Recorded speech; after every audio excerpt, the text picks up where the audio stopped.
95.2 FM. L'FM Municipal de Terrassa.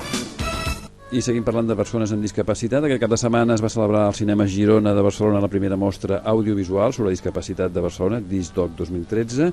Us en vam parlar els dies abans per animar-vos a participar-hi i assistir-hi. Avui, amb les decisions del jurat ja a la mà, podem parlar amb els directors dels dos documentals que han rebut el primer premi, l'Àlex Sisó, en la categoria d'autor, i l'Adrián Navas, en la categoria d'entitats. L'Àlex Sisó va dirigir Al llarg del camí les primeres empremtes, el primer premi en categoria d'autor.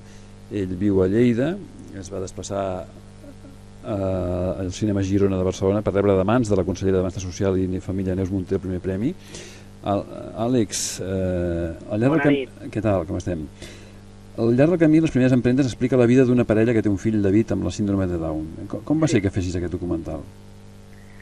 Pues mira, jo aquest any m'he graduat en comunicació audiovisual i aquest documental el vaig realitzar durant la tercer de carrera, no?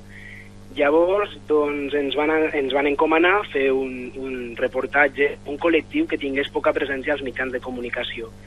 Llavors vam estar pensant, juntament amb alguns companys, no, quins temes tractar, i vam decidir tractar el tema de la síndrome de Down. Nosaltres vam contactar amb l'associació Down Lleida i bé, ens vam reunir amb ells, li vam proposar la nostra idea, no, el que volíem fer, i de seguida es van mostrar també molt interessats i es van encarregar de buscar-nos les persones que els agradaria protagonitzar el documental, no?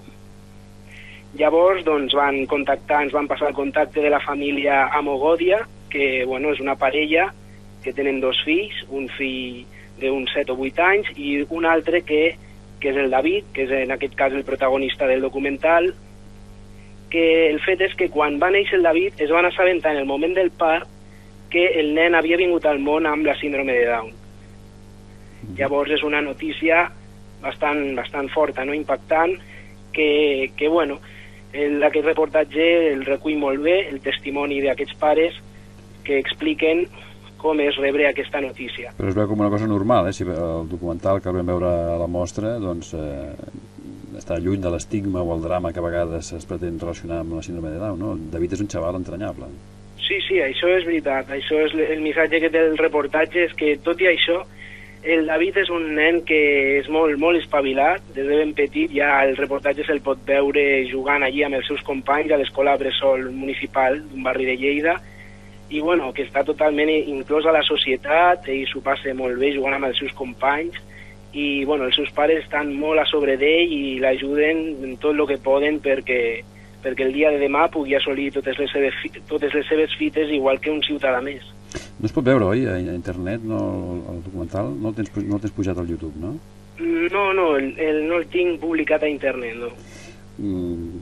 S'ha de veure, que és molt maco, ens va agradar molt, gràcies a Àlex. L'intentaré publicar perquè el pugui veure més gent. Sí, pot ser, jo crec que molta gent, que estaria bé, però no, tens els trets d'imatge i totes aquestes coses, Escolta, Àlex, moltes gràcies per participar, felicitats pel premi i suposo que ens anirem trobant sovint en aquesta professió. Moltíssimes gràcies a vosaltres i sobretot també felicitar un cop més a tots els organitzadors de la mostra perquè és molt positiu això de donar a conèixer la vida, no, de les persones amb discapacitat, que moltes vegades en són desconegudes, no, la situació, fins que no ens toque de prop una persona amb una discapacitat no ens adonem, no, de lo que és.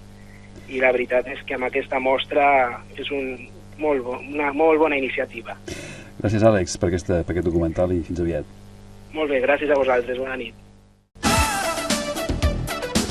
95.2 FM.